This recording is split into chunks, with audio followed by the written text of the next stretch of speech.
네, 여러분 안녕하세요. 판정법, 이젠 다 기억하시죠? 판례로 만나는 정치관대법 시간입니다. 판정법. 자, 오늘 세 분과 함께 또 이제 유익한 시간을 보낼 텐데요. 지난주부터 판정 요정으로 등극하신 분 계시죠? 비주얼을 담당하고 계시는 김영민 변호사님 나와주셨습니다. 안녕하세요. 감사합니다. 당혹스럽습니다. 네, 그리고 이제 서울 선관위의 행정과장 맡고 계신 김정은 변호사님 나와주셨습니다. 안녕하세요. 안녕하세요. 이제는 판정법에 통으로 등극하셨다는 소문이 들려오고 있습니다. 통이 뭔가요? 통이 짱. 아, 네, 우리가 그래도 품격 있는 방송이라 네. 짱보다는 통이 낫지 않을까 했는데 감사합니다. 통이 통을 모르시면 어떡해요. 네. 자, 그리고 이제 미모로 굉장히 열일 안 하실 것 같지만 사실은 발로 현장을 누비시는 서울신문의 허백임 기자 나오셨습니다. 네, 안녕하세요. 네. 네. 자, 오늘이요. 굉장히 흥미진진한 얘기예요. 우리가 지난 시간에 그 시설물 설치 등 금지에 관한 법 90조 알아봤는데 오늘은 이 숫자로는 93조라고 합니다. 그런데 이게 제가 관심이 훅 간 게 뭐냐면 자, 유권자도 있고 선거 출마자도 있는데 본인의 개인 홈페이지, 예를 들면 또 블로그, 또 SNS 계정으로도 굉장히 많은 컨텐츠들을 이제 주고받지 않습니까? 그런데 여기에 우리가 흔히 쓰는 게 있어요. 저도 꽤 쓰거든요.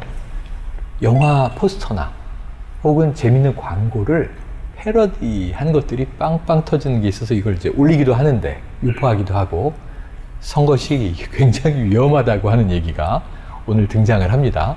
법 이름을 보면 이게 관계가 없을 것 같은데 탈법 방법에 의한 문서 조화의 배부 등 금지에 관한 법입니다. 야, 판례로 만나는 정치관계법 지금 시작해 보겠습니다.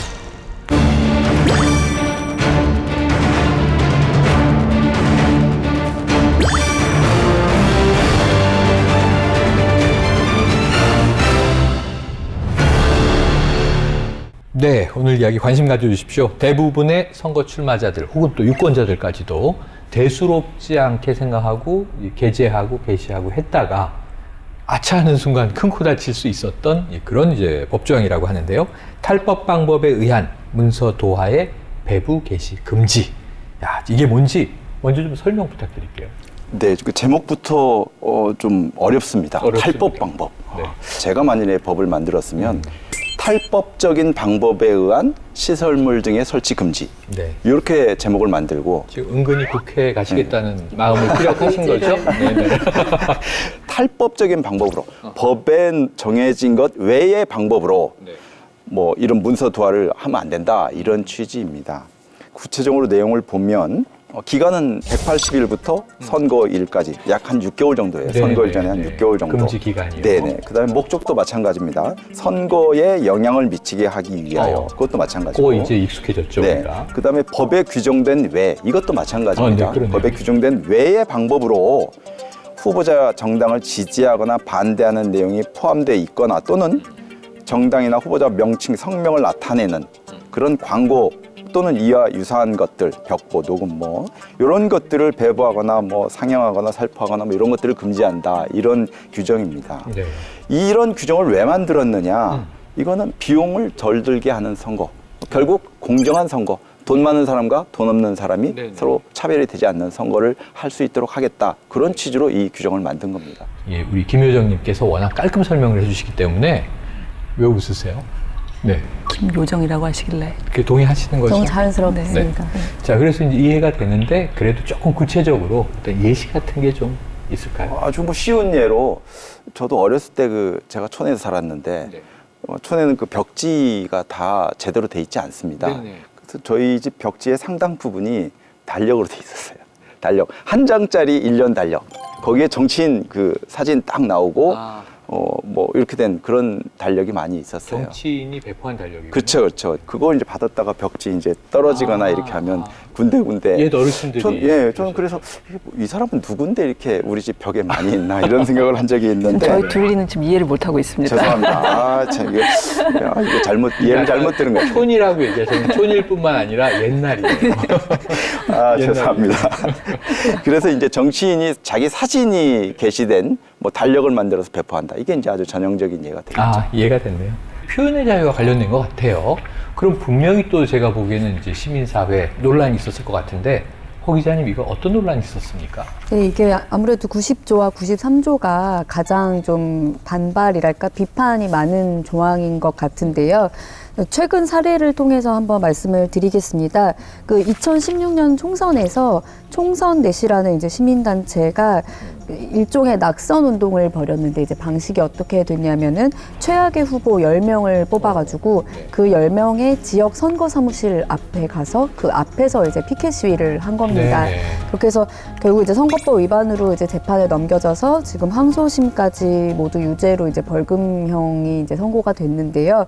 근데 이제 이분들이 이제 헌법 소원을 함께 제기를 합니다. 근데 이때 이제 적용한 조항들이 선거법 90조 저희가 다룬 그 시설물 설치 등에 관한 법이 있고요. 그다음에 91조 확성 장치와 뭐 자동차 등의 사용 제한이라는 조항이 있더라고요. 그러니까 이분들이 피켓 시위와 함께 확성기로 이런 후보는 뽑아서는 안 됩니다라고 그것도 했죠. 얘기를 했기 때문에 이제 확성기가 들어갔고 그다음에 93조 오늘 다룰 이제 조항이 들어갔고요. 그다음에 103조라고 해서 뭐 각종 집회 등의 제한 이 조항들에 대해서 이제 문제 제기를 했는데 그 쟁점은 이겁니다. 이 조항들에 공통적으로 선거에 영향을 미치게 하기 위하여라는 문구가 너무 광범위하다는 지적입니다. 네. 우리가 헌법으로 인해서 뭐 명확성의 원칙이라든가 뭐 침해 개인의 어떤 그 인권이나 이제 개인 기본권 침해할 때 최소한만 국가가 침해할 수 있다 뭐 이런 원칙이 있는데 그걸 지키지 않았다.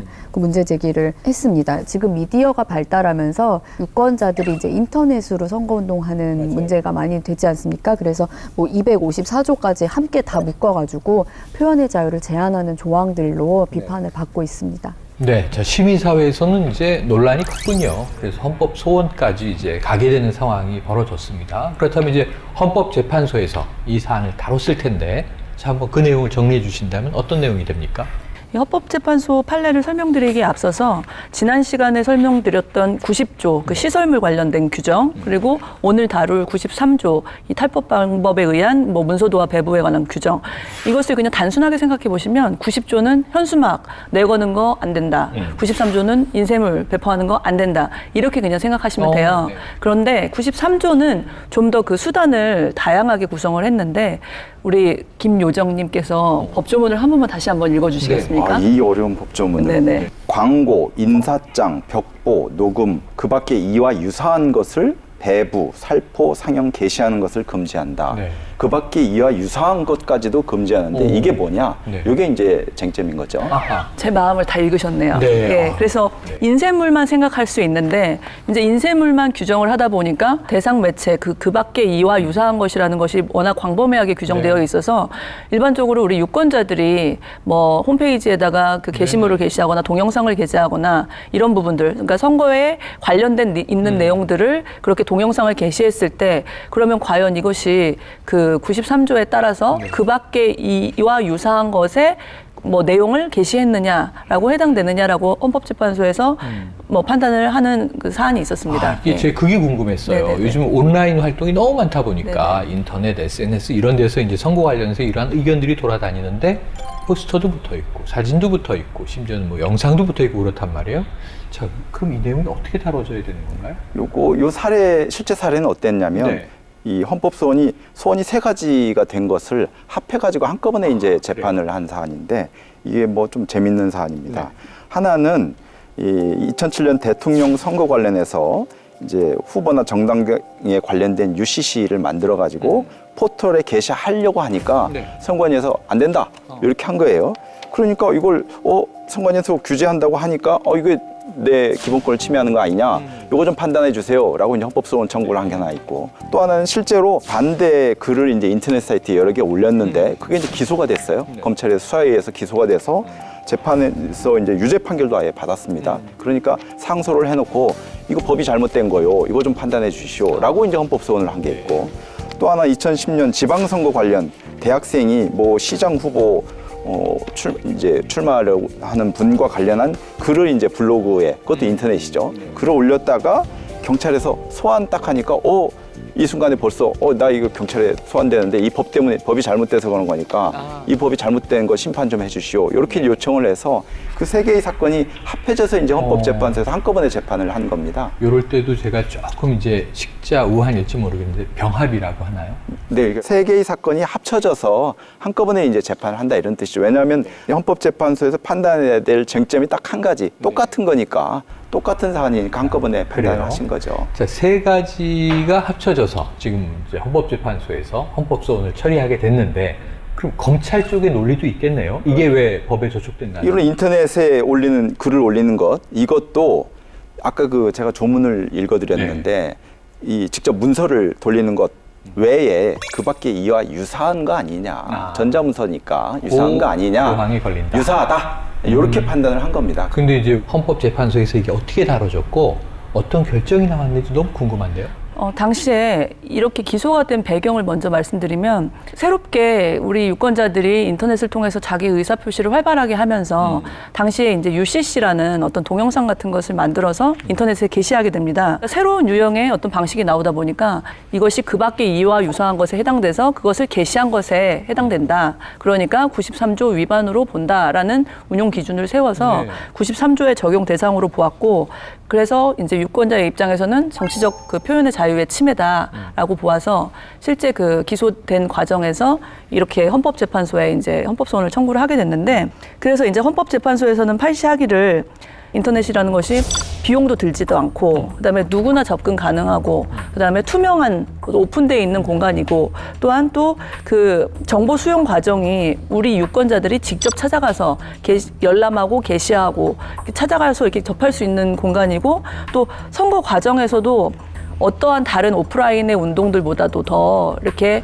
투명하게 좀 깨끗하게 운영할 수 있다. 그러니까 비용도 들지 않은 이 좋은 방식에 대해서 그 밖에 이와 유사한 것이라고 이렇게 포함시켜서 해석하는 한 헌법에 위반된다라고 해서 한정위헌 판결을 냈습니다. 한정위헌이 나왔군요. 자, 한정위헌이 나왔어요. 그럼 아까 이야기한 재판이 진행 중이었는데 1심에서 유죄가 나왔잖아요. 그 이 헌재의 판결이 결정이 나온 이후에 검찰의 좀 태도나 입장이 바뀐 부분이 있나요? 네, 결국 이제 이때는 이미 기소가 되어 있기 때문에 결국 법원에서 판단을 하실 때 이거는 헌법재판소에서 위헌이라고 보니 그 부분에 대해서는 위헌이라고 보니까 그렇다 그러면 UCC를 하거나 인터넷 글을 올리는 거는 결국 유죄가 아니겠죠. 무죄라고 판단을 하게 되겠죠. 자, 이 헌법재판소에서 한정위헌이다 이렇게 이제 판결이 나왔어요. 근데 이제 우리가 지금도 보다시피 온라인 공간은 끊임없이 진화하지 않습니까? 격동과 역동이 막 충돌하는 곳인데, 자, 관련한 변화를 좀 짚어주신다면요. 네, 일단 그 시간 순서대로 조금 짚어보면은 가장 이제 논란의 시작이 된 거는 2007년에 선관위에서 이제 발표한 그 UCC물에 대한 운용 기준, 그거를 2007년 대선을 앞두고 1월에 발표를 합니다. 지금 이제 벌써 UCC라는 단어가 굉장히 추억의 단어지 않습니까? 다들 사용하지 않는. 컨텐츠. 오. 역시 이걸 어떻게 알죠?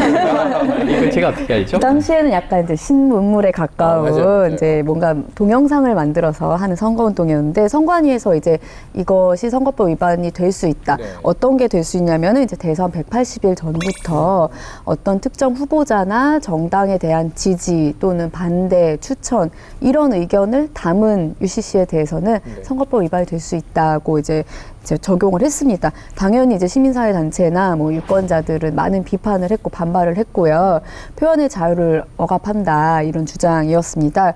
그리고 국가인권위에서도 UCC를 통한 정치적 표현의 자유가 보장돼야 합니다라는 결정으로 이제 선관위 측에 그 운용 기준을 조금 개선할 필요가 있다는 권고를 합니다. 그 다음에 이제 그 UCC 다음에 좀 생각나는 매체가 혹시 있으시다면 2011년에 이제 선풍적인 인기를 끌었던 트위터라는 게 등장을 그렇죠. 지금도 합니다. 뭐 계속 활발하죠. 그렇죠. 네. 2011년에 트위터는 그야말로 선거 당시 뭐 정치계 약간 혁신과 같은 존재였죠. 근데 그 유권자들이 이제 활발하게 활동을 하면서 이제 드디어 선거법 위반으로 입건되는 사례가 이제 발생을 했는데 이분이 원래는 시사 블로그 운영자였는데 트위터에다가 어떤 특정 광역단체장 후보자들의 여론조사를 결과를 이제 트위터에 쓴 겁니다. 그거를 선거법에서 정하는 어떤 여론조사 이제 공표 기준이 있는데 그걸 정하지 않고 단순히 1위 누구, 2위 누구 이렇게 표시를 한 게 문제가 됐습니다. 그래서 이게 이제 선관위에서는 93조 1항에 이제 위반이 될 수 있다는 지적을 해서 이 사람을 이제 그 경찰에 입건을 하고 이런 지적도 합니다. 선관위가 자기가 예비 후보자의 어떤 선거운동 정보를 리트윗해서 다른 팔로워들이 볼 수 있는 것도 문제가 될 수 있다. 이렇게 해서 11개의 트위터 내용을 좀 삭제해달라는 요구를 합니다. 이러다 보니까 이제 네티즌들이 많은 반발을 했습니다. 2011년에 또 무슨 일이 있었냐면 아이폰이 국내에 출시가 됩니다. 그러니까 트위터 활동을 할 수 있는 스마트폰이 국내에 출시가 되면서 이 요구가 더 높아진 거죠. 그래서 결국에 2011년 12월에 온라인 선거운동 규제는 이제 위헌이다라는 그 결정이 이르게 된 겁니다. 변화가 있었군요. 야, 이게 굉장히 정말 공상과학 소설을 보는 것 같아요. 왜냐하면 미디어의 변화가 급속하게 이루어지고 선거에 그게 막 활용이 되고 이것이 위헌이냐 합헌이냐 가지고 다투게 되고 결국 이제 법적 판결이 내려지게 되고 근데 결국 변화가 됐어요. 많이 바뀌었네요. 그럼 이 사례에 대해서 이 전문가들의 의견이 궁금한데 김정은 과장님은 어떤 생각이십니까? 결론적으로 딱 말씀드리면 이 헌법재판소 결정은 정말 온라인 선거운동을 할 수 있게 해준 기념비적인 결정입니다. 네. 그리고 저희 선거관리위원회에서도 이 헌재 결정이 나오기 이전부터 계속적이고 줄기차게 국회에 온라인 인터넷 선거운동을 허용해야 한다라는 개정 의견을 몇 번이나 제출을 했었는데 그럼에도 불구하고 이제 각 당의 이해관계 때문에 그게 이제 실현되지 않았었는데 결과적으로 저희 입장에서는 이렇게 풀어줄 수 있는 계기를 마련해서 오히려 그 헌재에서 이렇게 치고 나감으로 인해서 유권자들의 정치적 표현의 자유는 더 확대된 측면이 있고요. 그리고 당시에 이 헌법재판소 결정이 나면서 우리 선관위에서는 또 고민한 것이 선거일 전 180일부터 선거일까지 게시할 수 없도록 돼 있잖아요. 그러면 나머지 기간은 인터넷 못 올린다. 그런데 180일 들어가서 한정위원 났으니 요때만 올린다. 이것도 이상하잖아요. 왜냐하면 선거법에서는 사전선거운동을 금지하고 있잖아요. 그렇죠. 그러면은 선거운동 기간이 아닌 전부의 기간에는 다 선거운동을 법에 정해진 방법, 주체 아닌 방법으로 할 수가 없는데 근데 정말 딸랑 이 180일 부분만 인터넷이 허용이 됐단 말이에요. 그러면 180일을 벗어난 나머지 기간에는 그러면 인터넷 안 되느냐라는 문제가 제기될 수 있잖아요. 그래서 그때 당시에 이제 선거관리위원회에서 전체 회의를 거쳐서 저희가 선제적으로 허용을 한 것이 254조에서 인터넷 부분은 좀 현행법은 살아있지만 가급적이면 이렇게 실제 저희가 단속을 하거나 하는 데 있어서 위반되지 않는 쪽으로 해석을 하자라고 해서 선제적으로 대응을 했던 기억이 납니다. 당시에 뭐 여담이지만 그 전체 회의에 관련된 의안을 제가 작성을 했었는데 그때가 크리스마스의 전날로 기억을 합니다. 그래서 저는 제 개인적으로도 이 과정들이 되게 나름 의미 있는 판례로 기억되고 있습니다. 개인은 참 고생을 하셨지만 아까 말씀하신 대로 기념비적인 이제 전환을 만들어낸 거예요. 그때 얼마나 한이 되셨으면 크리스마스가 연상된 빨간 옷으로 야근하셨군요. 빨간 재킷을 입고 손톱까지 빨간색과 초록색이네요. 네. 근데 이 선관위가 참 고뇌하는 느낌이 이 매번 진행을 하면서 느껴지는 것이 현행법으로는 적발을 해서 고발해야 되는 입장의 임무를 가지고 계신데 또 이건 아니지 않는가 하면서 입법기관이 계속 개선해달라 요구도 하셔야 되고 이 좀 양면의 칼날을 하지만 그 칼자루를 한때 잡고 계셨던 건 우리 김영민 변호사님 검사 출신의 이 김효정이십니다. 이 판례에 대해서 어떻게 생각하셨어요? 저는 입법 목적이라는 말씀을 이제 여러 번 말씀을 드렸는데 요 규정을 만든 목적이 뭐냐. 공정한 경쟁을 할 수 있도록 해주자. 누구 돈 많은 사람과 돈 없는 사람 차별하지 말고 그리고 지나치게 과열되고 혼탁한 선거가 되지 않도록 하자. 이런 측면에서 보자면 지금 이 헌재의 결정은 상당히 뭐 누가 봐도 수긍할 만한 것이다. 예, 그 문자 메시지를 보내려면 사실 돈이 많이 듭니다. 그런데 트위터를 보내는 데는 돈이 안 들죠. 맞아요. 그래서 돈이 있는 사람이든 없는 사람이든 공정한 경쟁을 할 수 있고 인터넷 공간은 자기가 들어가서 보는 거거든요. 집에 있어도 자꾸 문자가 오면 수동적으로 봐야 되는 피곤함이 있는데 인터넷은 볼 사람이 들어가서 보는 거란 말이죠. 이런 측면에서 과열 혼탁이라는 측면에서도 이거는 허용해도 되는 거 아니냐, 이런 그 입법 목적을 생각해 보면 현재 이런 그 판단은 굉장히 수긍할 만하다. 네. 저는 그렇게 생각을 합니다. 다만 이제 오해하지 말으셔야 될 부분이 인터넷에 허용되니까 인터넷에는 뭐든지 다 해도 되느냐,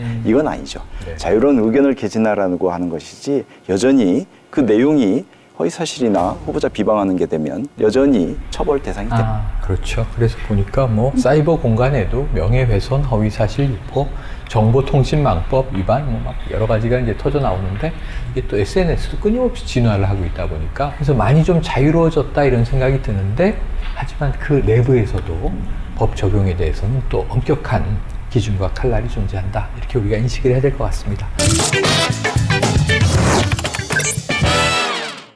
자, 그럼 다음 판례로 한번 넘어가 볼게요. 자, 다음 판례로 넘어가면 인터넷 링크 전송 사례에 대한 거라고 하는데, 자, 어떤 내용이 있었습니까? 네, 현직 구청장이 본인이 이제 출마를 앞두고서 그 구청에 설치된 문자 메시지 자동 동보 시스템, 왜 소위 말하는 대량 전송할 수 있는 시스템을 얘기를 하는데, 그것을 이용해 가지고 자기가 뭐 이제 후보자가 되고자 하기 위해서 이제 책을 출간을 했다. 그리고 책을 출간했고 출판 기념회를 개최한다라는 내용의 어떤 주제 발표 동영상을 링크로 만들어서, 그러니까 그 동영상 링크를 클릭하면 해당 페이지로 접속할 수 있게끔 하는 링크 주소를 달아서 유권자들에게 동보 문자로 쫙. 그 구청 소속 직원들 900여 명에게 그 전송한 사건입니다. 네. 이 사건에서 쟁점이 된 것은 동영상 링크를 보낸 행위, 그것이 동영상 자체를 전송한 것이냐, 그게 첫 번째고, 두 번째로 그 동영상을 보냈다라고 치면 그것이 허용된 문자 메시지냐 아니면 허용되지 않은 문자 메시지냐라고 해서, 그러면 그렇게 전송한 행위가 그 93조 네, 그 탈법 걸립니다. 방법에 따라서 보낸 어떤 그 문자 메시지 전송 행위에 해당되느냐라고 본 거죠. 이거 재밌네요. 왜냐하면은 제가 한번 문화계에서 보니까 G드래곤이 음반을 냈는데 USB를 나눠주는 거예요. USB를 꽂으면 음원이 그 안에 저장되어 있는 게 아니라 링크가 있어요. 클릭하면 자기 이제 스트리밍으로 음원이 넘어가요. 이게 음반이냐 아니냐. 물질로는 USB라는 도구를 줬는데 안에 달랑 컨텐츠, 내용물은 링크 하나 있고 좀 비슷하네요. 네. 링크. 검찰 측의 논건 어땠나요? 벌써 말씀하시는데 다 들어가 있으니까 아, 그래요? 똑같다. 링크 누르면 동영상 나오죠. 그렇죠, 그렇죠. 네. 동영상 보내서 동영상 자체를 클릭해도 나옵니다. 클릭 수에 거의 차이가 없거나 한 번 더 클릭하느냐 차이고, 결과적으로 그 내용을 보내는 거 아니냐. 똑같은 링크가 거다. 컨텐츠다. 네, 링크를 보낸다는 것 자체는 그 컨텐츠를 보내는 거나 마찬가지다. 그러니까 여기 해당돼서 위법하다, 이렇게 본 거죠. 그래요. 이게 판결이 궁금한데요. 어떻게 전개가 됐습니까? 판결은 검찰의 입장에서는 아쉽게도 그건 다르다. 링크와 이 동영상 자체는 다르다, 이렇게 보셨습니다. 그래요. 법원에서는. 자, 검찰 입장에서는 이제 아쉽지만 이렇게 이제 토를 달아주셨어요. 그럼 전 법원의 이제 판결이 궁금한데요. 이게 1심, 2심, 3심이 다 다르게 나왔는데 아, 그래요? 결론도 달랐고 이유도 달랐습니다. 네. 요거를 조금 설명드리기에 앞서서 첫 번째로 헌법재판소 위헌 결정이 있었고, 네, 그랬죠. 그리고 또 알아야 될 것이 그로 인해서 이제 선거운동이 자유롭게 온라인상에서는 풀렸죠. 온라인상에서 풀리면서 거기에 문자 메시지도 풀리게 됩니다. 아, 그래요? 문자 메시지에 동영상을 제외한, 뭐 음성, 화상, 동영상을 제외한 일반 문자 메시지, 텍스트 문자 메시지는 누구나 자유롭게 가능한데, 근데 그런 또 문자 메시지라고 하더라도 대량 전송하는 문자 메시지, 자동 동보 통신이라고 하는데, 그걸 이용한 문자 메시지는 예비 후보자와 후보자에 한해서만 또 가능하도록 되어 있습니다. 그래요? 근데 지금 이 사안은 현직 구청장이 대량으로 전송한 그 지금 사안이잖아요. 그럼 첫 번째로 자동 동보로 보낸 부분이 있고, 그다음에 동영상을 보냈는지 안 보냈는지라고 판단하는 부분이 그렇죠, 있고, 그렇죠. 이렇게 지금 쟁점이 갈리는데, 맞아요. 1심에서는 판단할 때 자동 동보 문자 메시지를 전송한 것은 지금 설명드린 것처럼 예비 후보자가 후보자 등이 선거운동 목적으로 해서 보내야 되는 것인데, 지금 이 문자 메시지 내용을 보니 선거운동까지는 안 갔다 이거죠. 네. 선거운동까지 안 갔으니까 선거운동에는 해당되지 않으니까 뭐 후보자나 예비 후보자만 문자 메시지를 보낼 수 있다 하더라도 선거운동 내용이 아니니까 이 사람은 그 주체 부분에 걸리지 않고, 그리고 지금 온라인 선거운동처럼 문자메시지 선거운동이 자유롭게 허용되어 있으니 이거는 보낼 수 있다. 그리고 동영상 링크는 그 링크 주소에 불과하기 때문에 그냥 합법적인 문자메시지를 그냥 전송한 것이다. 선거운동에 이르지 않았기 때문에 이건 허용된다라고 해서 1심에서는 무죄를 선고를 했고요. 2심에서는 문자메시지를 전송한 것이 아니라 링크 주소라고 하더라도 바로 클릭하면 동영상으로 연결되기 그렇죠. 때문에 동영상을 전송한 것이다. 그래서 문자 메시지에는 동영상을 보낼 수 없도록 되어 있는데 그걸 위반하고 동영상을 보냈다라고 해서 유죄가 난 것이고요.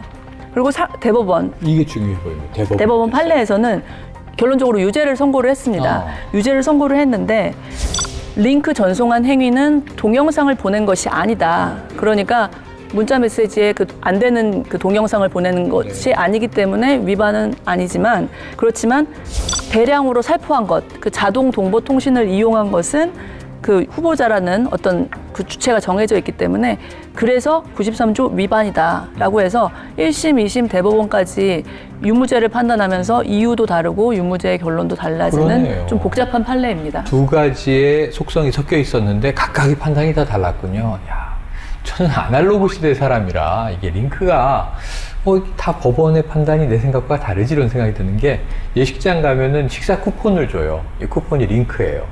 이걸 식당에 가서 제출하면 밥을 줘요. 그러니까 한 단계가 더 있는 건데 아니 쿠폰이 밥 아니야? 결국은 이런 생각이거든요. 링크는 동영상 아니야? 이 생각인데 그게 같다 다르다 판결이 또 법원마다 재판부마다 달랐습니다. 그리고 어쨌든 그냥 쉽게 생각하시면 일반인들이 휴대폰을 이용해서 인터넷을 우리가 자유롭게 일상적으로 활용하는 방법 그것은 비용이 수반되지 않으니까 얼마든지 할 수 있다. 다만 대량으로 문자 메시지를 전송하는 행위는 비용이 수반되기 때문에 그것은 그 주체도 한정되어 있고 그 규정을 좀 제한해서 적용해야 된다라는 입장이 반영된 판례라고 볼 수 있습니다. 그래요. 자, 이제 이게 오프라인과 온라인이 그냥 겹친 사회, 이걸 이어령 선생이 디지로그 사회라고 했는데 이게 선거운동에 대해서도 힘들어지는 것 같습니다. 그럼 역시 두 분의 법조인의 정말 논리정연한, 냉철한 이 분석을 딱 듣고 정리가 됐으니까 그렇다면 우리 일반 대중, 시민사회, 또 언론 미디어, 언론이 미디어잖아요. 언론도 요즘에는 이제 온라인 활동을 많이 하잖아요. 허 기자님은 어떻게 지켜보셨어요? 일단은 그 문자를 지금 계속 이야기를 나눴는데 이게 대량 살포가 정말 선거 때마다 엄청나지 않습니까? 엄청납니다. 저 같은 경우는 이제 과거에 뭐 소위 여당, 야당을 모두 출입을 하다 보니까 제 전화번호는 거의 전국에 뿌려진 공공재 같습니다. 그래서 모든 선거 때 전국 곳곳에서 정말 뭐 제주는 물론이고 전화와 함께 이제 문자가 오는데 이제 뭐 링크도 당연히 오고 그다음에 선거 때 많이 오는 뭐 안녕하십니까 뭐 연기력 똑같으세요. 네. 기계음으로 그렇죠, 이제 그렇죠. 뭐 지지하거나 아니면 여보세요 하고 받았는데 네. 누굽니다. 하면은 이제 기계음에 녹음된 후보의 목소리를 듣거나 뭐 하는 그런 전화들 너무 많이 와서 사실 유권자들 너무 피곤합니다, 솔직히.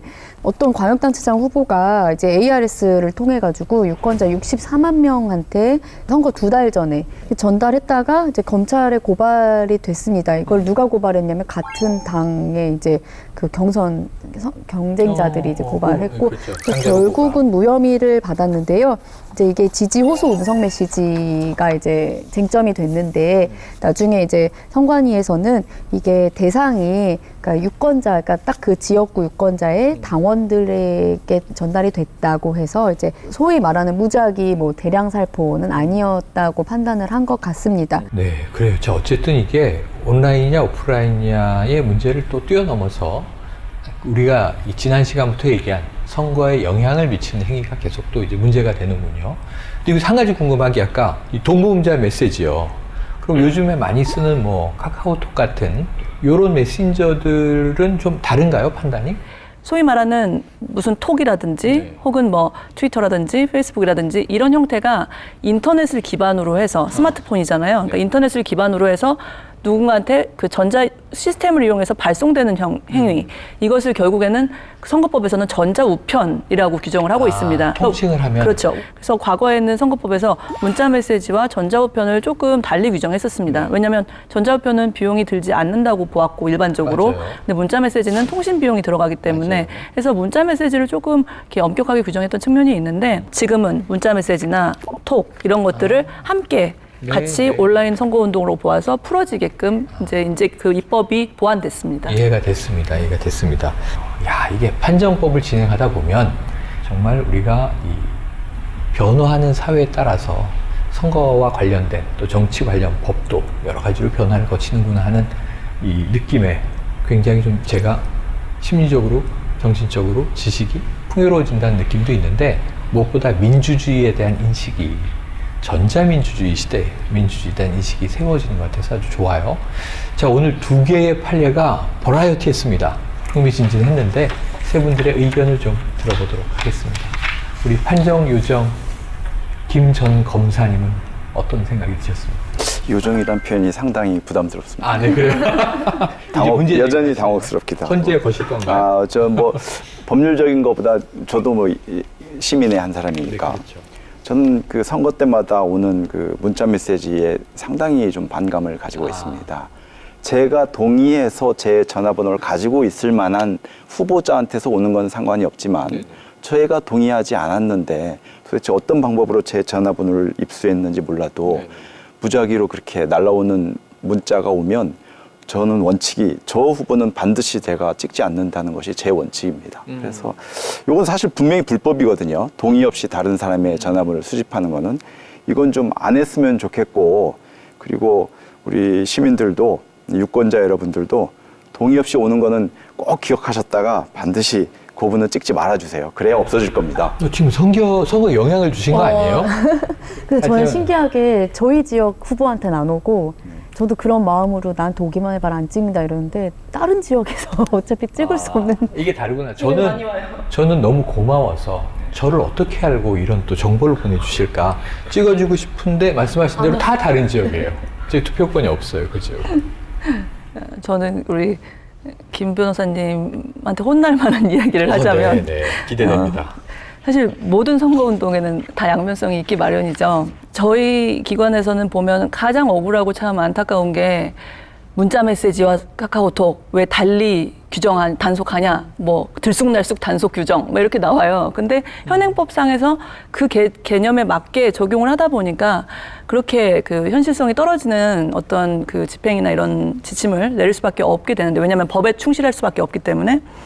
근데 지금 말씀하신 것처럼 문자 메시지 같은 경우도 금지를 했을 때에는 문자 메시지를 이용하고자 하는 후보자나 정당들 입장에서는 정치적 표현의 자유 제한한다라고 막 주장을 합니다. 그리고 또 허용되고 나서는 저를 비롯한 우리 유권자들이 문자 공해다라고 또 주장을 합니다. 그러면 우리 보고 어떡하라는 건가라는 생각이 들긴 하지만, 그래서 당연히 정당이나 후보자도 국민 불편을 고려해서 조금 자제를 할 필요가 있고, 근데 또 이렇게 우리 김용민 변호사님처럼 이렇게 화가 나시는 유권자들에게 제가 조심스럽게 제안을 하자면, 그 민주주의 비용이라고 생각하고 국민들도 조금은 인내심을 감수해 주시면 어떨까라고 제가 조심스럽게 말씀을 드리고요. 그리고 결론적으로 이제 법률도 현실성 있게 조금 변화할 수 있는 그런 변화가 방향이 필요하지 않을까 생각은 합니다. 자, 이 제안을 받아들여 주시겠습니까? 반성하겠습니다. 감사합니다. 유권자이자 시민이신데 뭐 반성하실 일은 아니고, 자, 판정 요정이 부담스럽다고 말씀하셨지만 오늘 부담을 덜어드리겠습니다.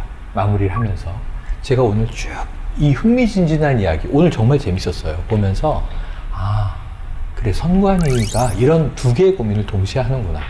문제가 되는 것들을 고발 조치하면서 시대 변화에 부응하기 위한 노력을 또 하면서 입법을 해달라고 요청을 하면서 입법되지 않은 것들은 적용에 대한 또 수위를 조절을 하면서, 그래서 결국은 이 법적 전문성, 그리고 선거에 대한 이해, 그리고 시민의 마음, 이걸 함께 헤아리지 않으면 선관위 업무가 정말 이 유권자들과 괴리될 수 있다는 생각이 드는데, 감사합니다. 김정은 이해해 과장님 주셔서. 같은 분이 계셔서 그걸 조율해 나가는 것 같아요. 그래서 오늘 제가 판정 여신 아닌가? 이 정도면. 네.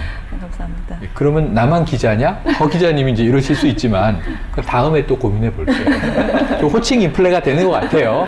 이게 이제 요정과 여신까지. 진행 황제. 진행 황제? 네. 민주주의 얘기를 하다가 왜 저만 갑자기 왕권 사회로 돌아가는 거죠? 훈훈합니다. 어쨌든 오늘 뭐 이 민주주의에 대해서 깊이 고민하면서 오프라인에서 시작된 민주적 제도가 이제 온라인 시대, 사이버 시대, 또 온라인, 오프라인 통합 시대에 어떻게 적용될 수 있는지 또 제도가 좀 어떻게 변화돼야 할지를 함께 고민해보는 시간이었던 것 같습니다. 자, 오늘도 정말 고견으로 이 풍부한 시간을 만들어주신 세 분께 감사드리면서 오늘 판정법 여기서 마치겠습니다. 고맙습니다. 감사합니다.